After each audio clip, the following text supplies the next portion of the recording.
Well, back to this lovely book and back to John Woolman. Was really blessed when I came across this work, and that made me really curious about the Quakers.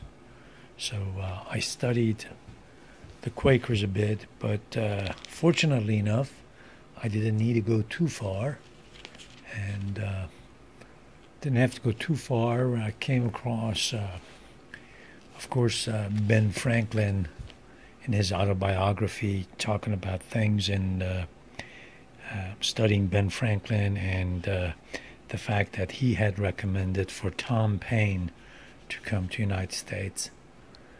So I studied Tom Paine and just found him fascinating.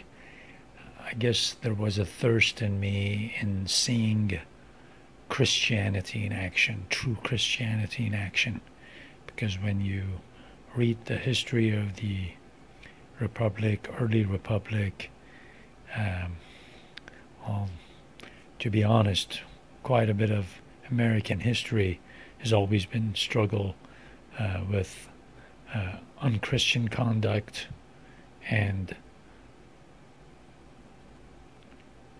Christian conduct as an ideal. So it was pleasant to see this, and it was rejuvenating. One finds hope in the fact that majority of people are good people, but a lot of them, it seems like a lot of people have their conscience dormant and just half asleep. And it's good to see people that will act on what's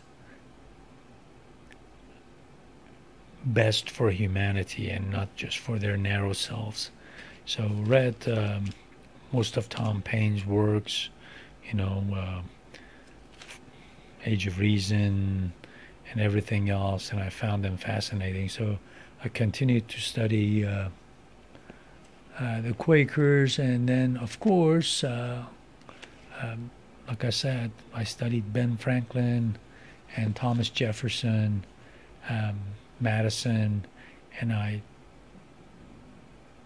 just within very soon, I don't know, days, weeks, very soon was so attracted to what they were doing during the American Revolution that I started studying the American Revolution and started going to their writings right here at this university, and went through a lot of their communications, not all of it, but I'd say quite a bit, relevant to the revolution, and of course in the case of John Adams and Jefferson, all throughout their lives, especially after after their breakup and coming back together.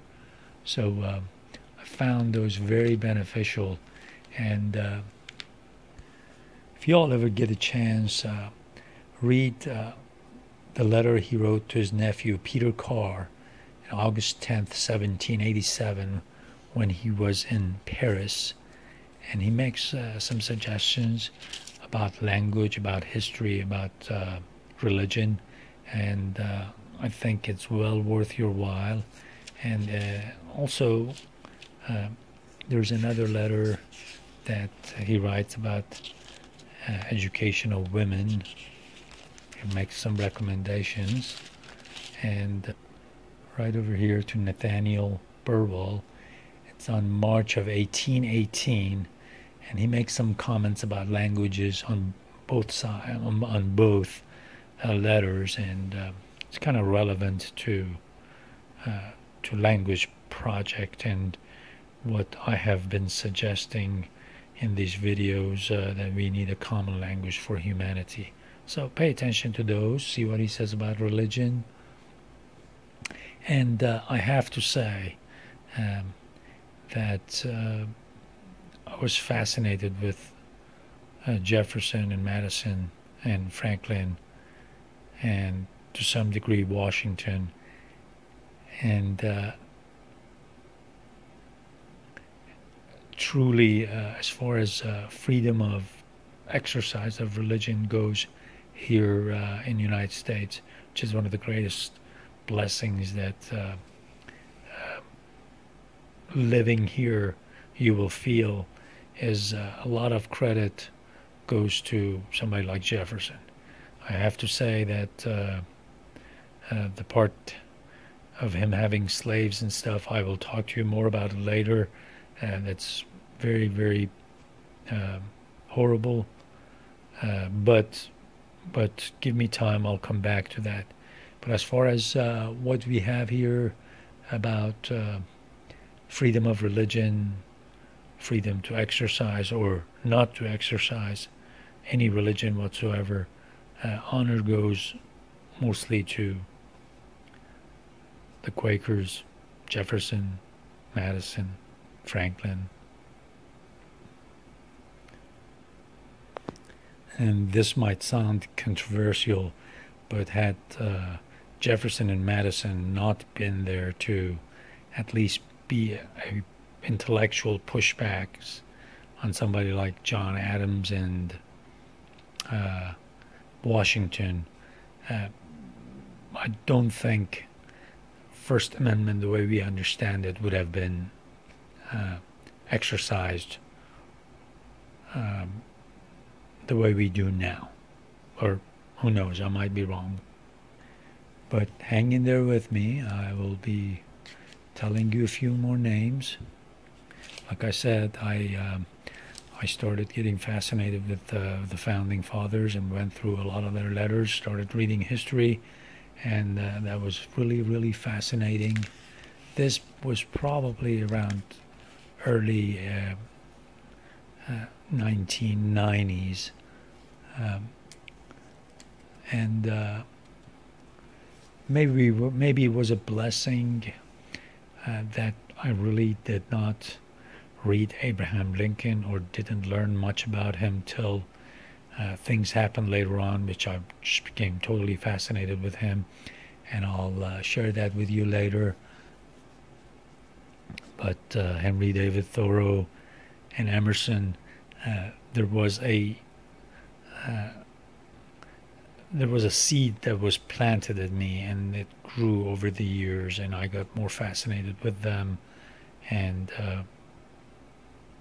their take on things, which when one reads deeply, it's very much in resonates with the Persian poetry that I mentioned, and Persian poets takes on life and philosophy and this planet. And as you can see, I'm just mumbling and going along because this is not rehearsed. I am just giving you a kind of quick picture of where I've been, because who knows, life is short. I might not be able to have a chance to say these things, but this will be something that will be left behind for my granddaughter, for my son. By the way, the original copy of this book that I got, along with hundreds of books of mine, got destroyed. I was lucky enough, and in 2013, I went to another library sale in Norman Public Library, and guess what? I found another copy of this, and I've been trying to find the used one for years just because it was so symbolic to me, and I did find it and gave it that Christmas to my son. So there's a few lines at the beginning of the book for him, so we'll skip those, but hang in there with me. We'll talk a little bit more about these illustrious people.